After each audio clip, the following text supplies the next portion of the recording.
For antiwar.com, I'm Scott Horton. This is Anti-War Radio.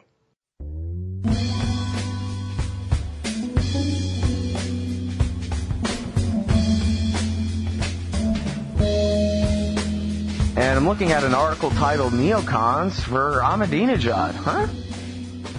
Daniel Luban. He's been writing, I think I said that wrong still. He's been writing for IPS News. You can find him at Jim Lobe's blog. It's ips.org/blog/Jim Lobe, and quite often on the blog at antiwar.com as well. Welcome to the show. How are you, Daniel? I'm pretty good. Thanks for having me on the show. How are you? I'm doing great, and I really appreciate you joining us today. So why would a neocon, and which neocon, how many neocons, and why would they support the re-election of Ahmadinejad rather than supposedly the moderate, at least the new guy, give us a new face to deal with? Seems like would be progress, right?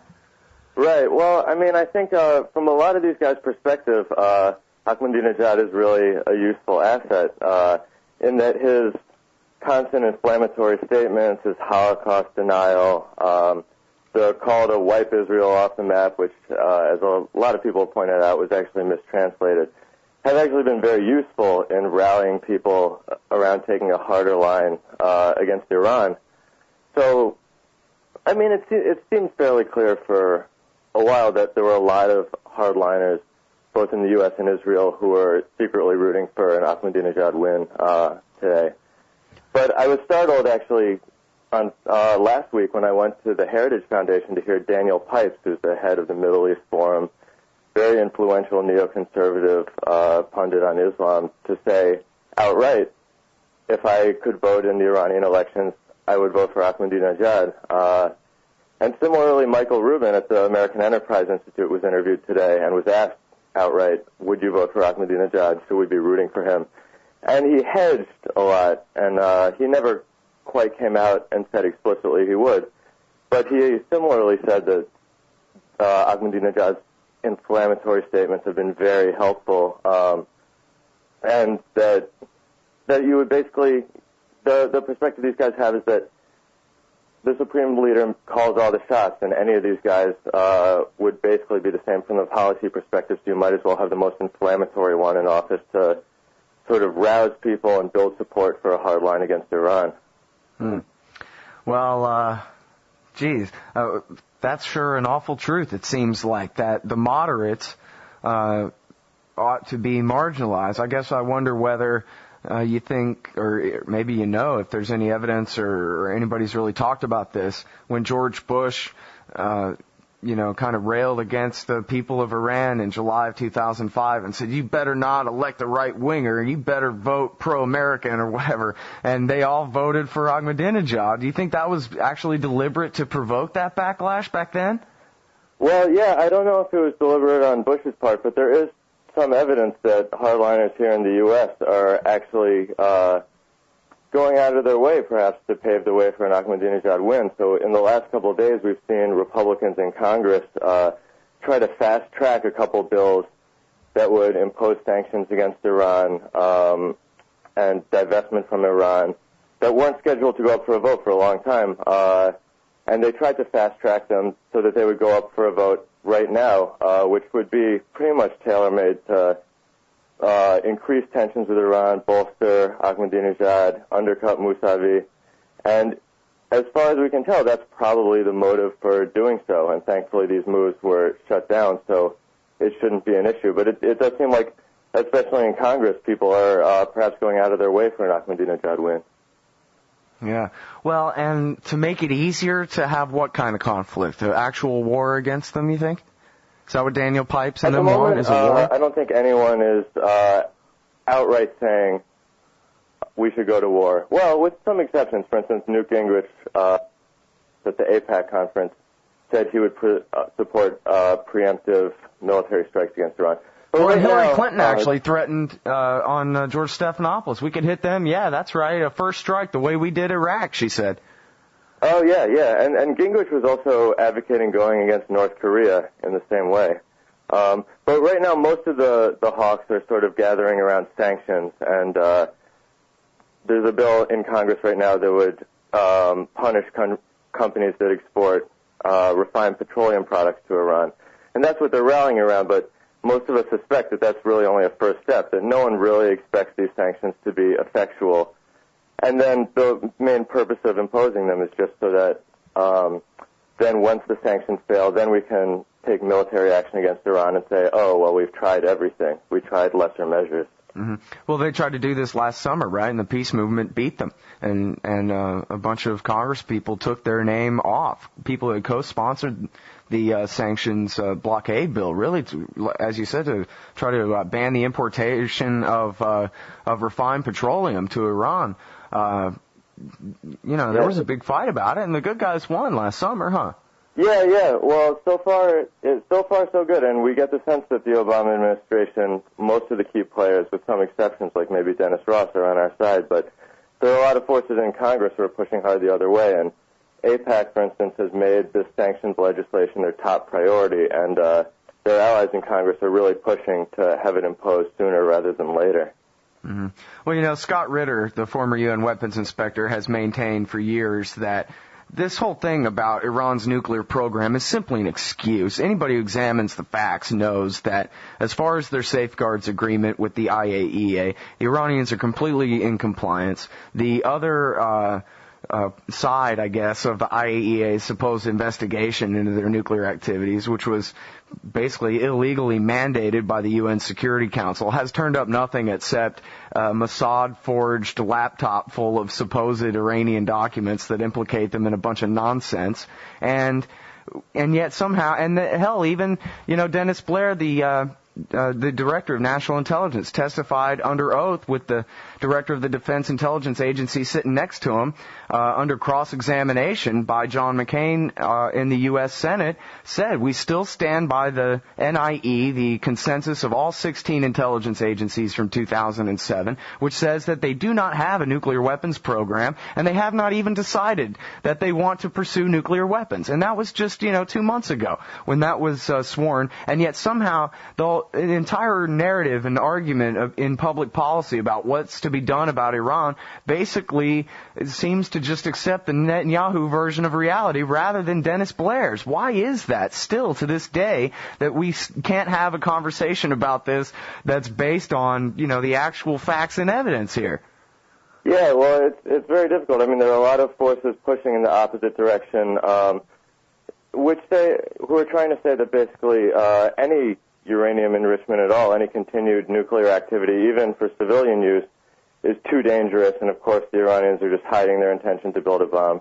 But I think there's a sort of a growing consensus in the mainstream media and in government that Iran's ultimately going to have to be allowed some kind of civilian nuclear program.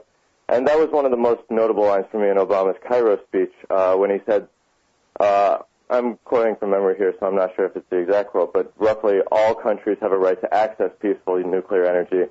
And there are signs that the Obama administration is moving in that direction. That's probably the line we're going to have to draw. Mm-hmm. Well, I'm really cynical about that because the Bush administration said that too. They said, oh yeah, you can have a nuclear program all you want, but you better buy enriched uranium from Europe or Russia or somebody else. We're not going to let you enrich uranium on your own soil. So, I mean, Obama's just, he's perfected the weasel word better than Bill Clinton. As far as I can tell, he doesn't mean what he's saying there.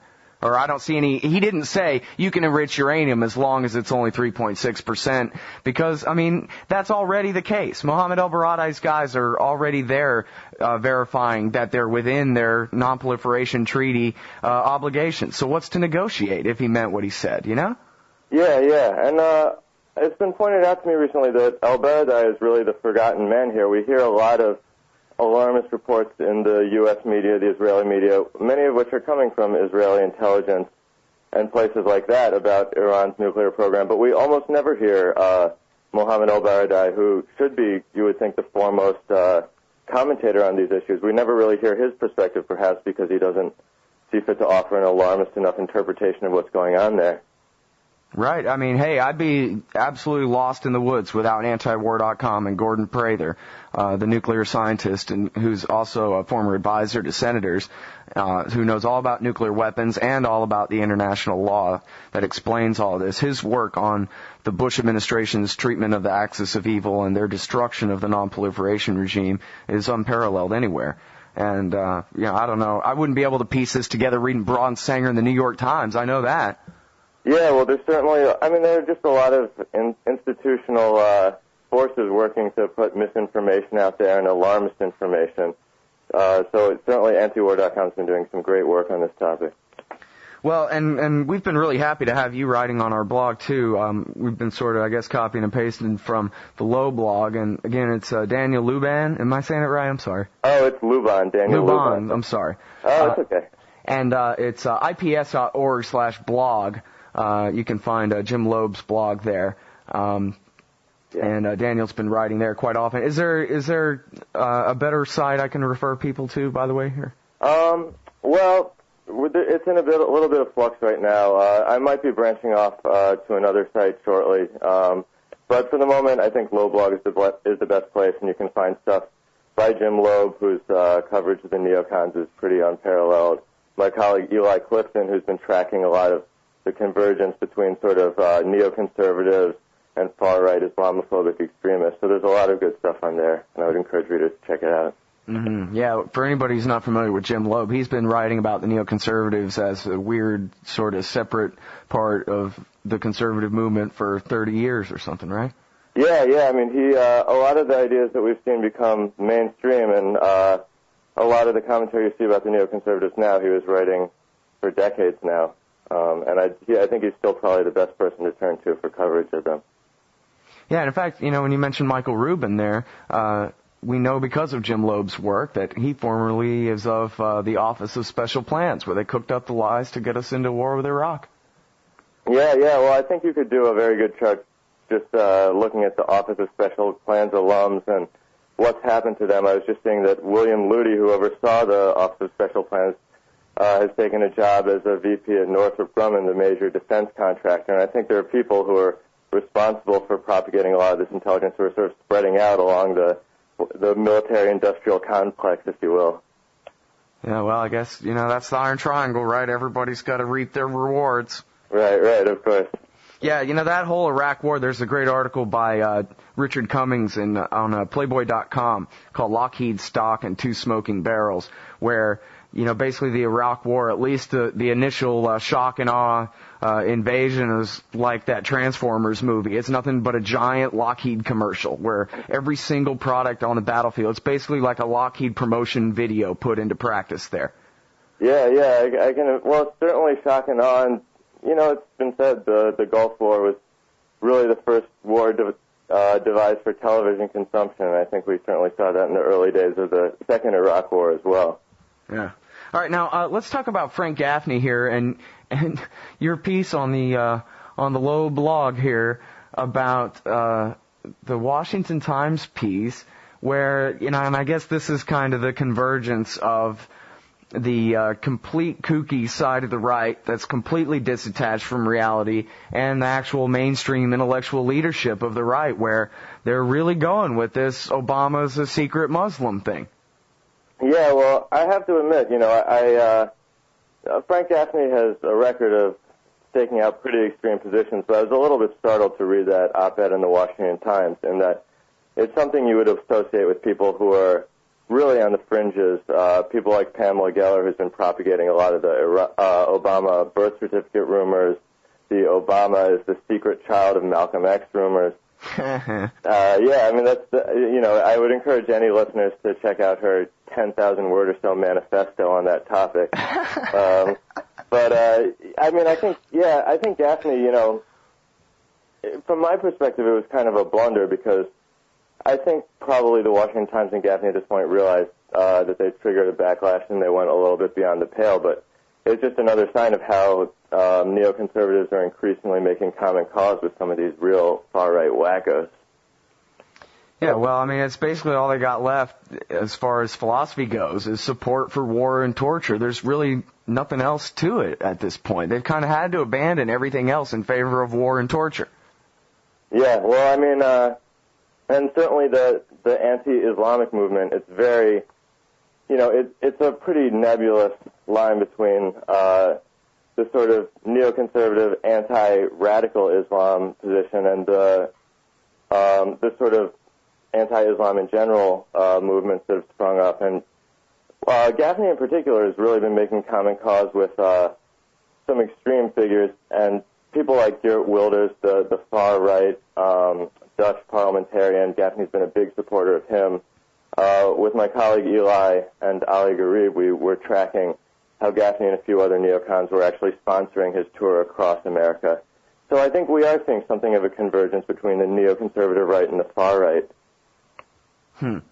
Yeah, which is, it's funny, I don't know, this is a swamp, I guess, once we start going down this road, but it seems like the mainstream right, the Rush Limbaugh, Newt Gingrich type conservative movement, Republican movement, they're trying to disassociate themselves from the collective guilt that supposedly they bear for all their hate speech because some Nazi shot some guy at the Holocaust Museum, and they're disassociating themselves from this supposed collective guilt that they bear by saying, well, this guy hated neocons and hated Jews, and so therefore he's some kind of liberal rather than a conservative, because everybody knows that conservatism is whatever Bill Kristol says it is. And boy, what a mess, huh? Yeah, certainly, and that's been one of the most surprising things is how, especially in Europe, in America you think of these hardline anti-Islam groups as being also very pro-Israel, philo-Semitic. But then in Europe you see that a lot of the anti-Islam far-right groups are also fiercely anti-Semitic, include Holocaust deniers, neo-Nazis, and so on. So I think there's been an attempt by people in America to kind of render these groups more kosher, if you will, and say, well, they may hate Muslims, but they're pro-Jews, they're pro-Israel, but I think it just puts them in a very awkward situation because a lot of these groups really do maintain some strong anti-Semitic ties, and if you try to make a coalition with them based just on your shared hatred of Islam, it's going to be very fragile, and you're going to have lots of public relations disasters. Mm-hmm.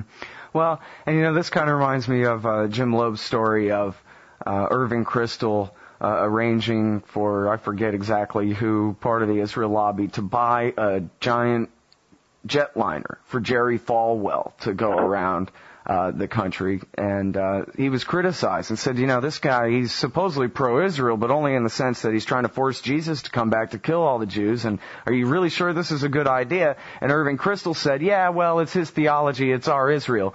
But it seems like, if you're, for example, the Christian right crazies and the kinds of policies that they support in the Middle East, the Hagiites, not the neo-Nazi types, but the so-called pro-Israel, right-wing evangelical types, it seems like that really is a detrimental alliance for the Israel lobby to have made, and that the kinds of policies they support are really bad for Israel and has helped to get Israel in the mess they're in right now.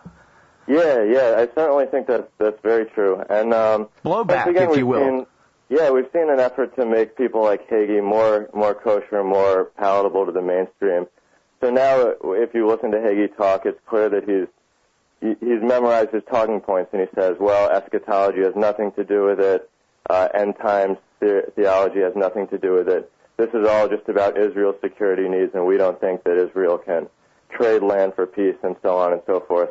But it's not really clear that that's what's underlying their positions. I think if you look beyond it, you will see that many of these people have this kind of ideological commitment to greater Israel, to continuing the occupation, to settlements, which, as a number of people, including many prominent Israeli political figures, have pointed out, is really destroying Israel and destroying the possibility of a Jewish democratic state.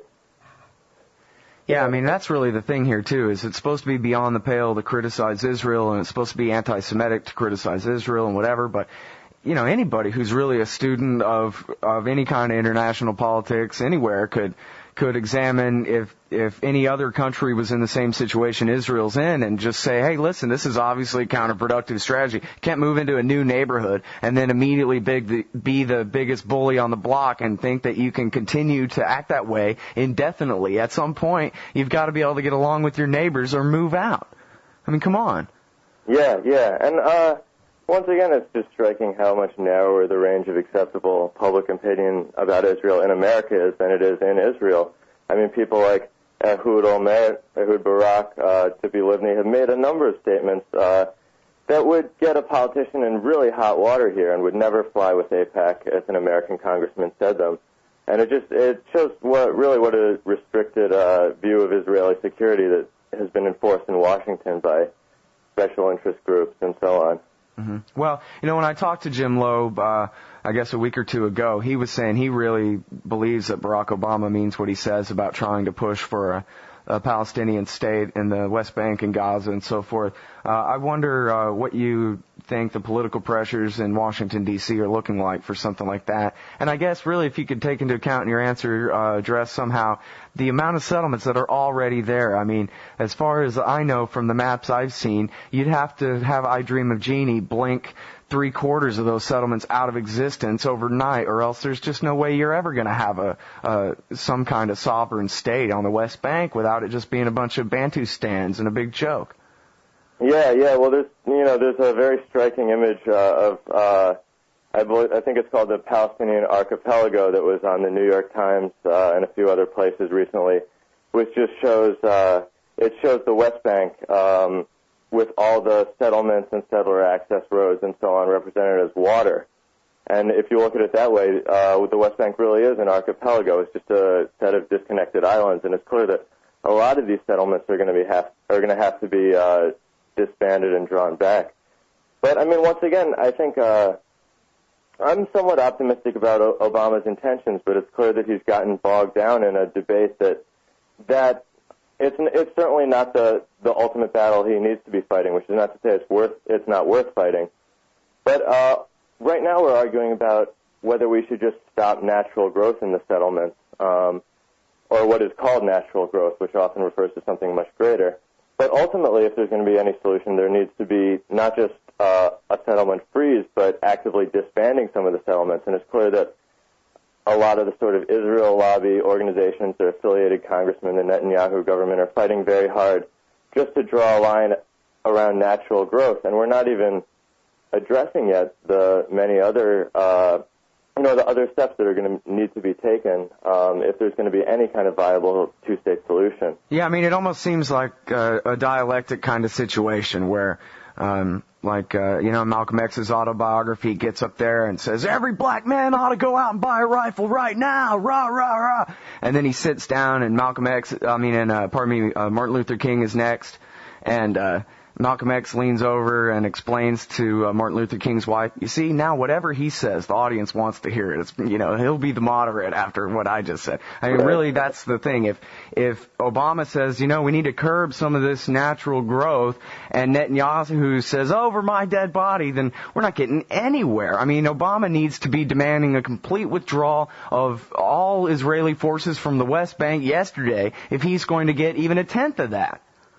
Yeah, well, I mean, I can see the logic from the Obama administration's perspective that they want to move incrementally and they don't want to sort of take a radical stand that's going to frighten away some of these moderates in Congress. But on the other hand, I do think it's important not to get bogged down in these endless debates about, where the Israeli government says, well, we'll disband a few of the outposts and then they'll be reformed. Well, we'll disband all of the outposts, and then you're ultimately fighting as hard as you can just to get a settlement freeze, which is ultimately not the final step you want to be taking. That's just an initial step towards a two-state solution. Yeah. So in other words, we're going nowhere here, really. Well, I prefer to be optimistic. I do think this is just the fact that he is fighting this hard for a settlement freeze is a promising sign. But, there are a lot of forces arrayed against him, so in some sense, I'll believe it when I see it regarding a two-state solution. Yeah. All right. Well, listen, I can't tell you how much I appreciate your time on the show today, Daniel. Oh, thanks for having me, Scott.